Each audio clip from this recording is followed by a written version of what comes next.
The University of Texas at Tyler presents Gluten-Free Living. Today, college student Darby Capps will be your host. Welcome to my show, Gluten-Free Living. My name is Darby, and today I'm going to be talking about several different things that I've learned with living for a gluten-free diet. So first I'm going to talk about how to read ingredient list. I found this to be one of the most difficult things, definitely, because most food boxes don't say gluten-free on them. So some of the first things that you need to know to look for is gluten, but most of the time it has other names like barley, wheat, rye, any kind of barley extract, and also MSG, which stands for monosodium glutamate. Whenever you're looking for this on the label, like I said, just a little gluten-free at the bottom isn't always going to be there. So to know what you can and can't eat, like for instance, if you were to pick up a can of corn, obviously when you read the ingredients, it says corn and water. Well, this is gluten-free. So just because it is gluten-free and it doesn't say it, you can have it. So today I'm going to talk about some of my most favorite different types of foods and some of my favorite things to cook with. So let's start out first with breakfast items. My favorite thing for breakfast is oatmeal. And oatmeal is hard to find for gluten-free because oats do contain gluten, but they aren't grown to contain gluten. Gluten gets in them, and there are traces in oat because crops are rotated. So whenever it says organic, that means that the farmer did not use wheat in the rotation of the crop. So this type of oatmeal is great. It's maple with flax. Another type of breakfast food that I like, which I use just for snack too, and I always keep it in my pocket, it's Luna protein bars, and they're chocolate. They're great. If you don't like chocolate, there's plenty of other types of protein bars that are gluten-free. A few other items that I like for breakfast, I love pancakes and waffles, but it's really hard to find them gluten-free, so I've learned to make my own. This is a great gluten-free all-purpose flour. It's Bob Red Mill, and all of his flours are great. He's got tons of different options, so whenever you go to use your mom's or your grandmother's recipe and it calls for flour, this is the stuff to use, most definitely. So after breakfast comes lunch. Usually for lunch, I like to keep it light, and I like chicken or salad. And so salads are pretty simple. And my favorite gluten-free dressings are definitely vinaigrettes, because you don't have to worry about any kind of MSG being in them. So do check labels for MSG in dressings. Whenever you're doing chicken, if the chicken is baked, be very careful, because if it was not organic chicken, it's very likely that it was in some sort of chicken broth, and chicken broth does contain wheat. So be aware of the chicken that you buy and the chicken that you eat.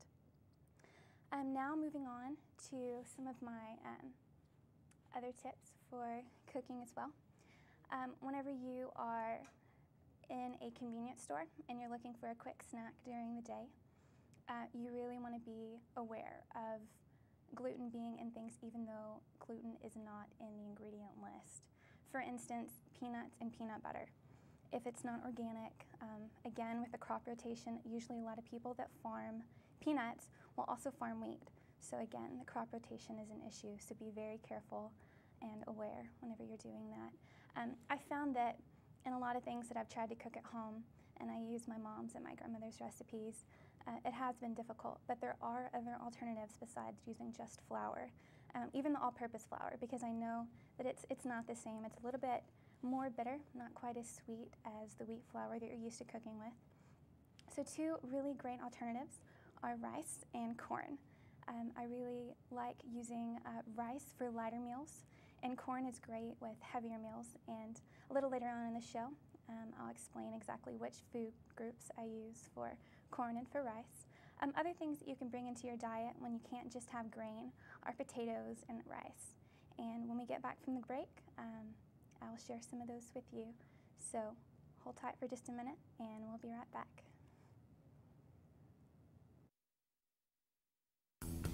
Well, you picked up some really great albums. Yeah, but it's so hard to keep dust and fingerprints off. What you need is the Groove Cloth. Record collectors rejoice. The Groove Cloth safely cleans your vinyl. Its microfibers gently remove dust, dirt, and smudges that build up over time. Paper towels can scratch, and tissue can leave even more residue.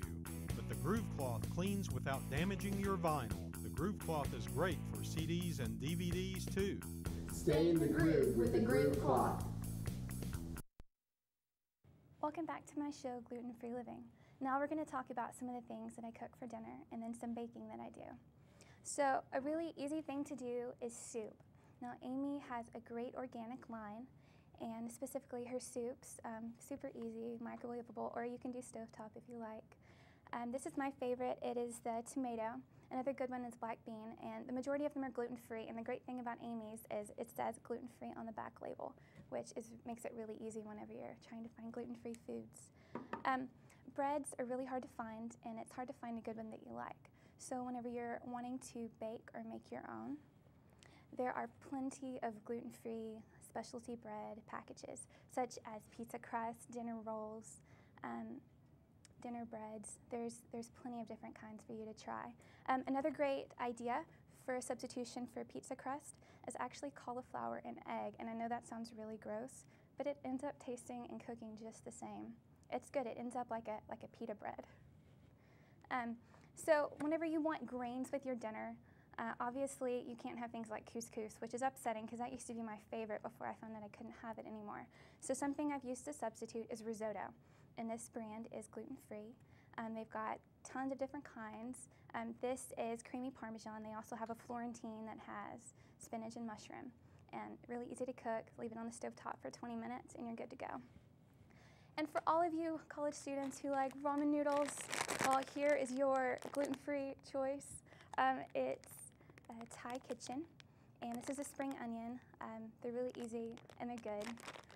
So again, I was talking about chicken broth earlier. This is a free-range organic chicken broth, and this is gluten-free as well. You need to make sure you use this when you are cooking. And with grains for pastas, there are two different kinds that I use, rice and corn. Rice is great with lighter meals. So if you're going to have something like Vietnamese or Japanese, even Thai, like pad Thai, you want to use rice pasta. Otherwise, use corn, because corn is a little bit denser, so it's great with spaghettis and things with red or heavy meat sauces. Other things that I like to cook with, Betty Crocker has a great line of gluten-free baking goods, so when you're having a bad day, she's got your back. She's got plenty of gluten-free frostings, which are the majority of the frostings that are on the shelf, which is nice, so you don't have to change that on your recipe.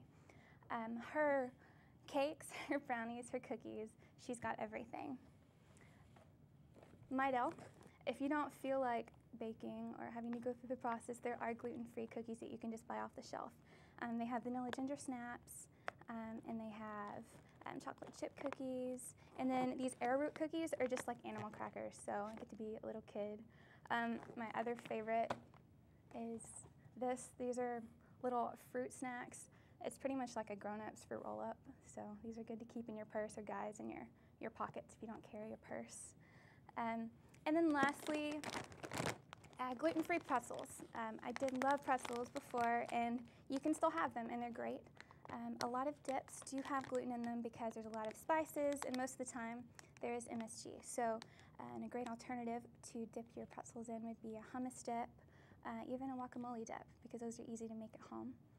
And whenever you're using spices for your different dips, there are great McCormick seasonings and that are roasted red pepper. I like to use Cholula because I can't use Tony's anymore. But if you cook with Cholula while you're doing your peppers or your onions and you're sauteing, it still gives it that kick and that flair. So you still got that spiciness in your food. Another thing that I really like to cook that is gluten-free is fish, which is very easy. There are gluten-free breadcrumbs that you can use, and obviously it's not made from wheat.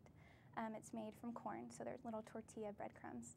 And you can batter your chicken, or you can batter your fish, and it's easy for baking. It is easy for putting on the skillet. So those are other alternatives and options that you can do at home and for much cheaper.